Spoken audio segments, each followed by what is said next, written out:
May 1st, you will really enjoy this film. Hopefully, we will satisfy you this time. Hi guys, Lokesh Kanakaraj ಅವ್ರದ್ದೇ Vikram movie ಬಂದಿತ್ತಲ್ಲ, one of the top action movie ಇತ್ತು. But 10 ನಿಮಿಷ roll ಸೂರ್ಯ ಅವರು ಪೂರ film ತೊಗೊಂಡಿಸೋದ್ರು. ಈ ಕಾರ್ತಿಕ್ ಸುಬ್ಬರಾಜ್ ಅವರು retro movie ಒಳಗೆ ಏನು ತೋರಿಸ್ಬೇಕು ಅನ್ಕೊಂಡಿರಲಿಲ್ಲ, ಅದೇ ಥರ ಫಿಲ್ಮ್ನಲ್ಲಿ ಚಲೋವಾಗಿ ತೋರಿಸ್ಯಾರ. ಒಂದು ಕಲ್ಕಿ ಮೂವಿಯ ಪ್ಲೇ ಕಾನ್ಸೆಪ್ಟ್ ಅಂತ ಯೂನಿಕ್ ಆದ. ನನಗಂತೂ ಫಿಲ್ಮ್ ಇಷ್ಟ ಆಗಿದೆ, ತೊಡೆ ಮಂದಿಗೆ ಇಷ್ಟ ಆಗಲ್ಲ. ಬಟ್ ನಾವು ಮಾತಾಡೋದು ಒಂದು ಐಲ್ಯಾಂಡ್ ಅದ, ಆ ಐಲ್ಯಾಂಡ್ನಲ್ಲಿ ಒಬ್ಬ ರಾಜ ಅಲ್ಲಿ ಮತ್ತು ರಾಜನ ಮಗ ರೂಲ್ ಮಾಡ್ಲತ್ತನ. ಅಲ್ಲಿ ಬಡವರಿಗೆಲ್ಲ ಮುಖ ಮೇಲೆ ನಗು ಇಲ್ಲ. ಈಗ ಪಾರಿಗಾಲಿ ಆ ಊರಿಗಾಲಿ ಮುಟ್ಟ ಲಿಂಕ್ ಅಂತ್ರಿಕ ಅದ. ಈಗ ಫಸ್ಟ್ ಹೇಳ್ಬೇಕಂದ್ರೆ 45 ಮಿನಿಟ್ಸ್ ಫಿಲ್ಮ್ ಒಂದು ಇಂಟ್ರೆಸ್ಟಿಂಗ್ ಒಂದು ಪ್ಯಾಕೇಜ್ ನಾವು ಅಂತೀವಲ್ಲ, ಒಂದು ಸರ್ಪ್ರೈಸ್ ಎಲಿಮೆಂಟ್ ಅಂತ ಕೊಡ್ತಾರೆ ಫಿಲ್ಮ್ ನೋಡೋ ಮಟ್ಟಿಗೆ.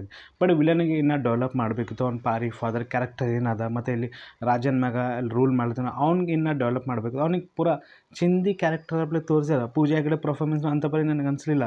ಸಾಂಗ್ಗಳು ಅಂತ ಪರಿ ಅಟ್ರಾಕ್ಷನ್ ಮಾಡಲ್ಲ. One of the top acting ನಾವು ಅನ್ಬೋದು ಸೂರ್ಯ ಅವ್ರದ್ದು. ಡಿಫ್ರೆಂಟ್ ಲುಕ್ ಅಲ್ಲಿ, ಡಿಫ್ರೆಂಟ್ ಎಕ್ಸ್ಪ್ರೆಷನ್ ಅಲ್ಲಿ.